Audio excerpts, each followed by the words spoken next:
Salut à tous, Sutsuki, on se retrouve aujourd'hui pour un nouvel update crypto actu. Le dernier update date du 1er août 2022. Alors ça fait quand même quelques jours que j'ai pas sorti d'update, mais j'avais pas trop le temps d'en faire ces derniers jours. Et on avait parlé de la Fed et de la FDIC qui suivaient Voyageur Digital de très près, de la potentielle chute de Dogecoin et de la possibilité de paiement en crypto aux États-Unis. Et pour aujourd'hui, si tu veux, en description, tu peux retrouver le sommaire ainsi que le timecode qui est dédié au sujet qui t'intéresse. Juste avant de commencer, en description, tu peux retrouver plusieurs liens affiliés, comme celui de Nexo, où en déposant 100 $ avec ce lien-là, alors par la suite, tu vas gagner 25 $.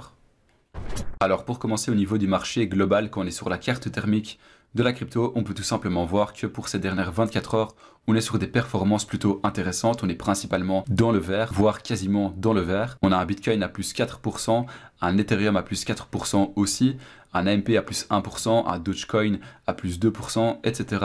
Et pour cette dernière semaine, alors là, on a un Bitcoin à plus 3,45%, un Ethereum à plus 5%, un BNB à plus 16%, et ainsi de suite. Et pour cette dernière semaine, ça reste aussi principalement dans le vert. Il y a juste un tout petit peu de rouge, mais ça c'est pas dramatique. Il y a juste un tout petit peu de rouge, mais sinon on est principalement dans le vert. Et pour ce dernier mois-ci, alors là, on est carrément dans le vert avec des performances qui sont vraiment hyper intéressantes. On a un Bitcoin à plus presque 12%, un Ethereum à plus 46%, un BNB à plus 37%, et ainsi de suite. C'est vraiment des performances qui sont hyper intéressantes pour ce dernier mois écoulé. Alors ensuite, au niveau de la capitalisation boursière du marché global de la crypto, ces dernières 24 heures, on est sur un 1 120 milliards de dollars, ce qui équivaut à une augmentation de 4,58%, ce qui est une très bonne hausse en seulement 24 heures. Et en termes de volume tradé ces dernières 24 heures, on est sur du 51 milliards de dollars, ce qui équivaut à une performance de 25%. Alors forcément, quand on a un marché global qui se porte plutôt bien pour aujourd'hui, on aura un crypto fair grid qui va évoluer dans le bon sens. On est actuellement sur un score de 30. Hier, on était sur un score de 30 aussi. La semaine passée, donc c'est-à-dire le lundi passé, on était sur un score de 33, mais c'est normal puisque la semaine passée, le marché a un tout petit peu chuté. Mais depuis hier, ça commence à remonter petit à petit, chose qui est vraiment très intéressante et chose qu'on va regarder juste après. Et sinon, pour revenir rapidement à la capitalisation boursière, on peut tout simplement constater que depuis presque 2 mois, on a une capitalisation boursière qui remonte petit à petit. Donc, si on prend le graphique depuis cette dernière année, on peut tout simplement voir que ça chutait petit à petit. Mais ici, on est sur une tendance haussière en termes de capitalisation, ce qui est vraiment hyper intéressant pour tous les jetons dans leur globalité. Alors ensuite, on peut se pencher sur le Bitcoin. Actuellement, on a un jeton BTC qui vaut 24 104 $. Et en termes de graphique, alors on peut tout simplement voir que depuis le 18 juin, on est sur une tendance haussière plutôt intéressante. On est sur un plus 31%.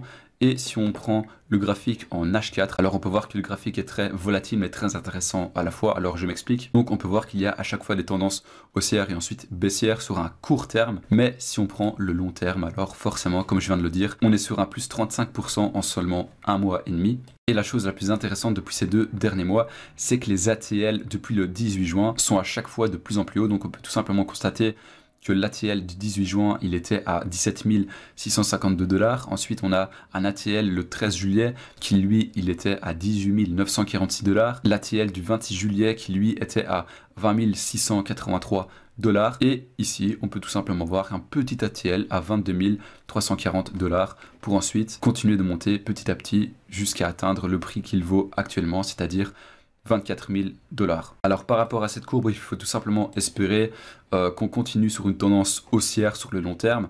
Alors là, quand on regarde depuis 2018, on peut tout simplement voir que cette petite partie ici, elle est principalement sur une tendance haussière. Et c'est vraiment quelque chose d'hyper rassurant pour la suite parce que ça donne envie aux nouveaux investisseurs d'investir sur le Bitcoin et aussi aux derniers investisseurs qui ont vendu de BTC d'en racheter énormément puisque la tendance haussière sur le long terme, elle sent très bon.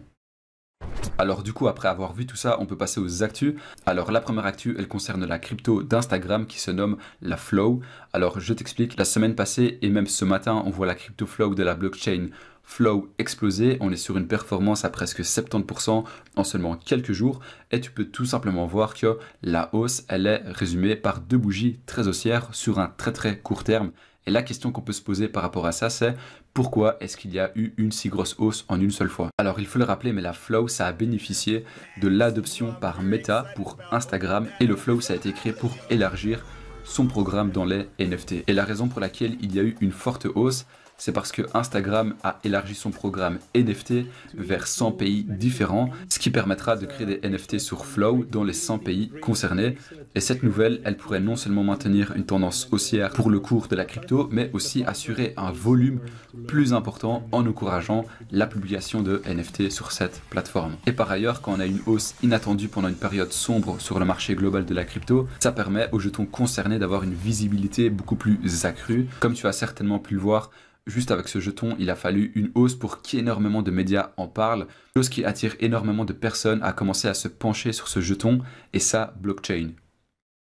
Alors ensuite on peut passer à la deuxième actu, elle concerne l'Ethereum et les smart contracts. Alors je t'explique, le 30 juillet l'Ethereum fêtait ses 7 ans qui avait pour objectif de devenir l'ordinateur mondial, et grâce à son système de smart contract, l'Ethereum permet d'exécuter des programmes complexes de manière totalement décentralisée. Et par rapport à ça, on a l'exemple parfait avec la DeFi qui a fait son apparition en 2019, et ce fameux 30 juillet de la fête des 7 ans de l'Ethereum, l'Ethereum a enregistré pour 44 millions de smart contracts différents depuis le lancement de l'Ethereum.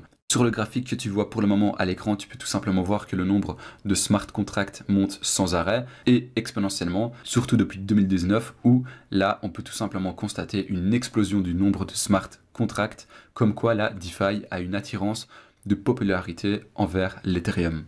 Mais par rapport à tout ça, on peut se poser la question suivante, à quoi servent ces 44 millions de smart contracts différents?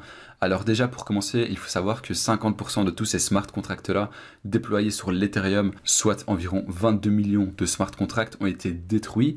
Et dans ce tas-là, il y a aussi énormément de smart contracts qui s'appellent des self-destruct. Et comme son nom l'indique, c'est des smart contracts qui sont prévus pour s'autodétruire. Et après, dans ces 50%-là, il y a aussi des contrats qui sont détruits dans l'unique but de réserver du gaz, parce que leur but en étant actif, c'était d'être une réserve de gaz. Et ensuite, on a les autres 50% de smart contracts qui, eux, s'appellent les contrats de transit. Et ces contrats-là sont majoritairement déployés par des plateformes d'échange centralisées pour collecter les dépôts des utilisateurs. L'adresse du contrat est communiquée à l'utilisateur qui, lui, va par après envoyer ses Ethereum à l'adresse qu'il souhaite. Donc, en gros, c'est un peu le fonctionnement basique des smart contracts actuels. C'est par exemple quand tu veux faire un dépôt sur KuCoin, Binance, Coinbase, enfin peu importe, parce que oui, il ne faut pas oublier, mais les smart contracts ne sont pas forcément liés à des applications décentralisées. Alors du coup, on peut passer à la troisième actu, elle concerne le Shiba Inu et Binance. Alors je t'explique, dans un récent tweet de Shiba, on a appris que Binance allait ajouter la possibilité d'utiliser le jeton Shiba Inu avec les cartes Binance. Alors je le rappelle, mais la carte Binance, c'est une carte qui permet aux utilisateurs de payer chez les commerçants du monde entier, qui évidemment vont accepter la crypto en utilisant leur propre crypto-monnaie. Et l'utilisation du Shiba Inu avec les cartes Binance comporte des avantages pour les utilisateurs, et les détenteurs de la carte peuvent obtenir jusqu'à 8% de cashback et bénéficier de frais annuels proches de 0. Alors évidemment, le Shiba Inu, c'est pas du tout la seule crypto-monnaie qui a été ajoutée par Binance, il y a aussi le Ripple et Avalanche. Alors ensuite, pour la quatrième et dernière actu, on peut parler d'Elon Musk et de Twitter. Alors comme on l'avait vu dans les updates précédents, Elon Musk avait décliné son achat pour Twitter, et récemment on a eu un rebondissement par rapport à cette affaire, puisque dans une série de tweets publiés ce samedi, Elon Musk a défié le PDG de la société Parag Agrawal à un débat public par rapport aux faux comptes qui circulent sur Twitter. Et dans cette série de tweets, il y a simplement quelqu'un qui a voulu résumer l'affaire, et Elon Musk a répondu: bon résumé du problème, si Twitter fournit simplement sa méthode d'échantillonnage de 100 comptes et la manière dont il est confirmé qu'ils sont réels, l'accord devrait se poursuivre aux conditions initiales. Toutefois, s'il s'avère que les documents déposés auprès de la SEC sont matériellement faux, l'opération ne devrait pas avoir lieu. Je défie Parag de participer à un débat public sur le pourcentage de robots sur Twitter. Laissez-le prouver au public que Twitter a moins de 5% de faux comptes par jour. Donc en gros, pour résumer, l'achat de Twitter, c'est toujours dans la tête d'Elon Musk, simplement qu'il met ça de côté tant qu'il n'y a pas de réponse claire concernant le nombre de faux comptes sur Twitter.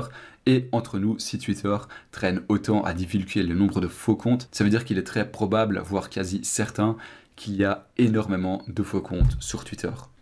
Alors c'est déjà la fin de cet update, n'hésite pas à dire ce que tu en penses dans les commentaires. C'était Otsuki, à très bientôt.